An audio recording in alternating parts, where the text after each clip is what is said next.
Hi everyone, Charlie here, and we're going to do a short conversation around 3 more of the key capabilities that we have yet to talk about, and that's proactivity, leadership, and responsibility and accountability. Now, if you think about those 3 key capabilities, you will kind of get a sense that they are intertwined. They really work together with each other. And I want to pose the fact that leadership in itself, we are not talking about management or team leaders. So we're not talking about a hierarchical staffing structure. We're talking about personal leadership. Whether it's personal or organizational, you can still have the quality of leadership within yourself. So leading by example is the great one to start with. I'm going to read leadership from the CR framework for you. Leadership is focused on leading by example, vision, and values in cultural responsiveness that are visible to others. So showing leadership using strength-based, solution-focused approaches to demonstrate leadership that transforms governance, accountability, and relationships that include Aboriginal and Torres Strait Islander people. And of course, leadership influencing change and transformation in building culturally responsive practice and environments. So this can, again, either be in your workspace or within your own personal framework. For proactivity, which I like to think of as simplifying it, is really just thinking ahead, really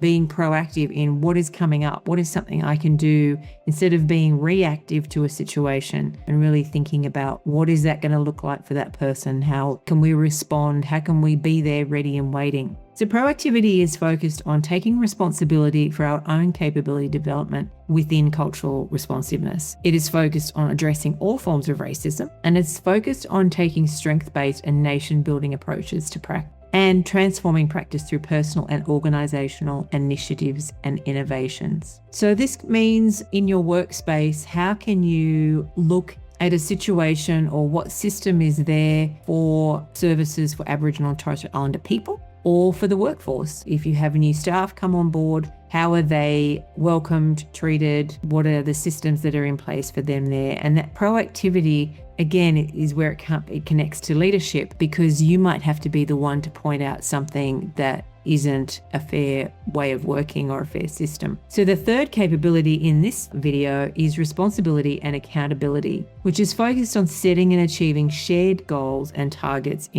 within cultural responsiveness. Responsibility and accountability is focused on embedding cultural responsiveness within an organizational goals and targets. So checking in with that future planning of organizational roles to see how is cultural responsiveness embedded within the framework of the entire organization, not just specifically around Aboriginal and Torres Strait Islander peoples or workforce or services. So it's the whole organization. Responsibility and accountability is focused on having accountability to Aboriginal and Torres Strait Islander individuals, families, and communities, and also understanding and working within a social justice and rights-based framework.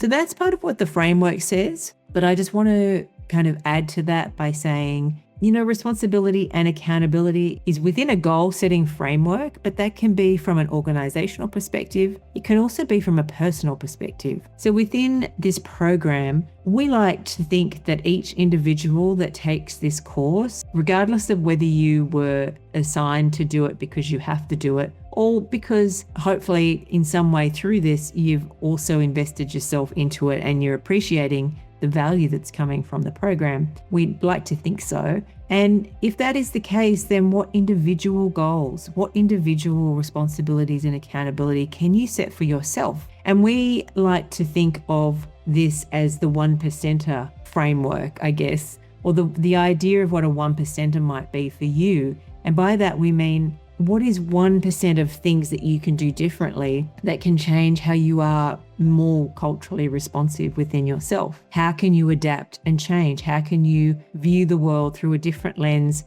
that is more open to other people's cultures, backgrounds, and ways of being that are possibly and significantly different to your own? So if you take that 1%er rule, then you might think, well, okay, because ultimately, and you'll see from doing this course, there is a lot of things that the world needs to do to be different and to abolish racism, or at least even cut it in half would be nice. besides getting overwhelmed, some small, significant changes that you could do. That will always be starting from where you're at. We are all, whoever is watching this, starting from a different space. You need to start where you are comfortable and then slightly uncomfortable to make that change. And that 1% rule might be a goal that you can set for yourself that is outside of that comfort zone. Whether it is reading a new book about some historical factors or Aboriginal or Torres Strait Islander story, getting to know Torres Strait Islanders more, getting to know Aboriginal people more, getting to know the local history of where you're in, where you live, where you work, or it could be actually attending Aboriginal and or Torres Strait Islander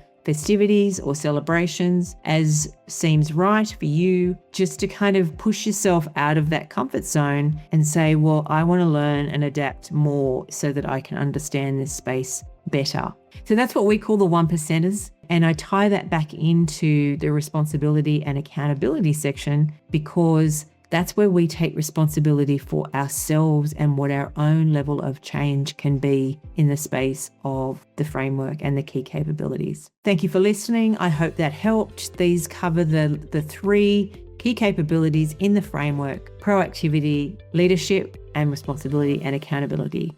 Thanks so much for listening.